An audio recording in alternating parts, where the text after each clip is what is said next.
Welcome back to another episode of Come On Ref Academy. Thank you for stopping by and checking out today's special episode. Why do I say special? Because today I'm going to be answering a parent's question that had a lot to do with the game that I was officiating. Now, I've been given permission to give this information, and because of that, I want to make it very clear. I take this very serious. The question has a lot to do with when a player is injured, when is the appropriate time to call a timeout as an official?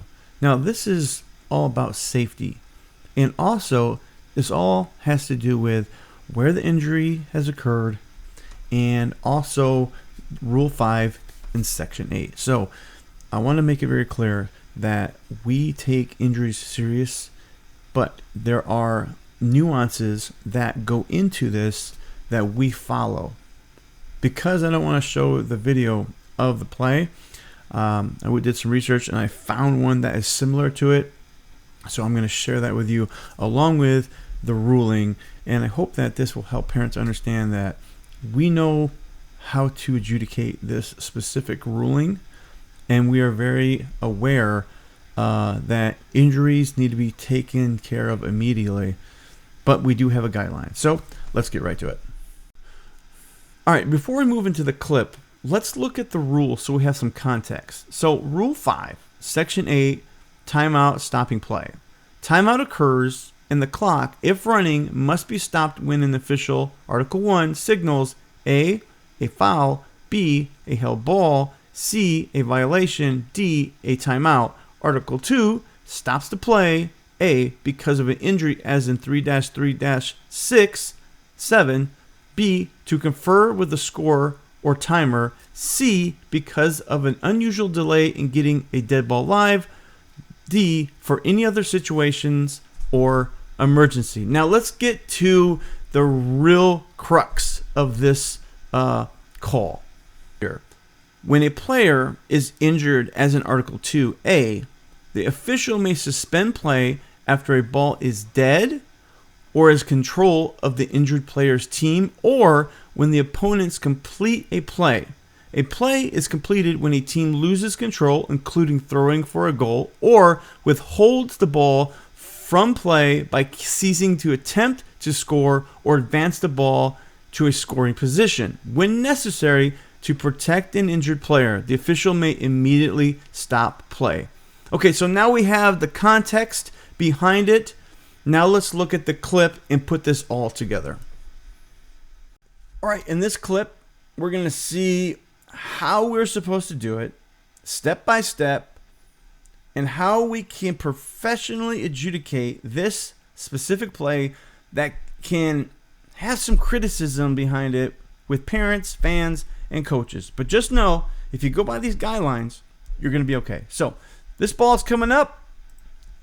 Cross division line. Let's stop right there. So we can see right here that our center is acknowledging that there's a player down, and when the new trail was coming up, he also saw it. But also there's a competitive matchup that is happening over here, and this specific player that is down is not in danger. If it is a situation that you feel that needs to be called, and you see something that is out of the ordinary, do not be afraid to call it. Okay? So that is really important in the guidelines to make sure that we're getting things right. All right, ball comes up, cross the division line. All right, we're stopped. Trail goes back, checks out the player. That is perfect. So again, acknowledging the player's down, making sure that everybody's on the same page, and then stepping up, stopping the game, and handling the call like a professional, okay? So when are we stopping the game here for an injured player in the context of this? 1, play completion. 2, change of possession. 3, dead ball. You keep those things in your mind and you will be fine. Criticism may come. You may have people yelling, why are you not stopping the game? There's an injured player down. Just know the rules are going to guide you, and they're going to support you. Now, there are situations where players may be under the basket. You need to make a judgment if that player is in more danger than is necessary. Some players crawl out of the way. Some players pop back up. But you need to make the judgment. But it's easy just to go by the 1, 2, 3. Play completion, change of possession, and dead ball. Usually these things happen pretty quick, and you can adjudicate quickly. So have these in mind. You can't go wrong with them. And focus on the rules. The rules are there to protect you, and when you do it right, this is what it looks like. Professional and well done. All right, that concludes this episode. I really appreciate you stopping by. I want to add a caveat in here.